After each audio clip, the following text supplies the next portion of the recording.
Saudi Arabia arrests 11 princes, including billionaire Al-Walid bin Talal. London, Saudi Arabia announced the arrest on Saturday night of the prominent billionaire investor Prince Al-Walid bin Talal, plus at least 10 other princes, 4 ministers and tens of former ministers. The announcement of the arrests was made over al-Arabiya, the Saudi-owned satellite network whose broadcasts are officially approved. Prince Al-Walid's arrest is sure to send shockwaves both through the kingdom and the world's major financial centers. He controls the investment firm Kingdom Holding and is one of the world's richest men, with major stakes in News Corp, Time Warner, Citigroup, Twitter, Apple, Motorola and many other well-known companies. The prince also controls satellite television networks watched across the Arab world. The sweeping campaign of arrests appears to be the latest move to consolidate the power of Crown Prince Mohammed bin Salman, the favorite son and top advisor of King Salman. At 32,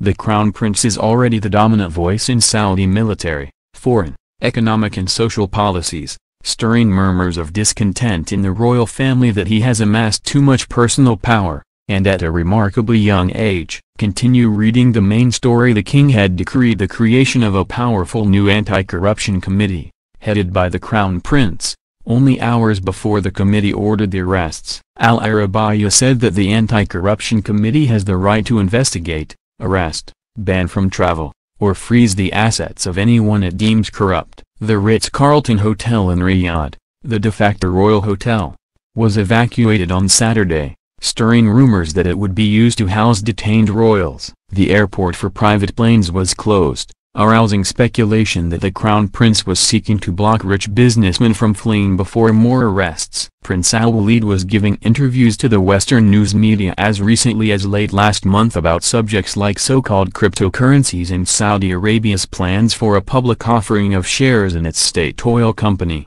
Aramco. He has also recently sparred publicly with President Donald J. Trump. The prince was part of a group of investors who bought control of the Plaza Hotel in New York from Mr. Trump, and he also bought an expensive yacht from him as well. But in a Twitter message in 2015 the prince called Mr. Trump a disgrace not only to the GOP but to all America.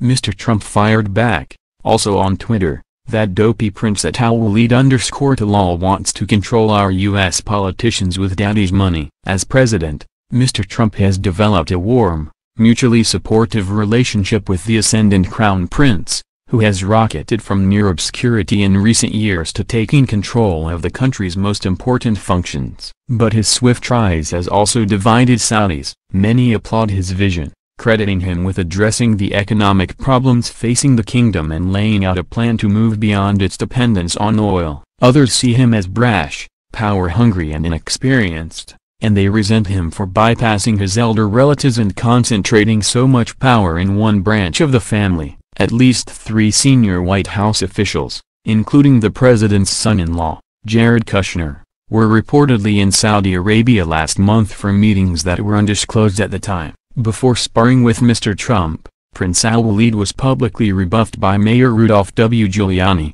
who rejected his $10 million donation for the victims of the September 11 terrorist attacks in New York because the prince had also criticized American foreign policy. As powerful as the billionaire is, he is something of an outsider within the royal family, not a dissident, but an unusually outspoken figure on a variety of issues. He openly supported women driving long before the kingdom said it would grant them the right to do so, and he has long employed women in his orbit. In 2015 he pledged to donate his fortune of $32 billion to charity after his death. It was unclear Saturday whether Saudi Arabia's corruption committee might seek to confiscate any of his assets. Saudi Arabia is an executive monarchy without a written constitution or independent government institutions like a parliament or courts, so accusations of corruption are difficult to evaluate. The boundaries between the public funds and the wealth of the royal family are murky at best, and corruption, as other countries would describe it,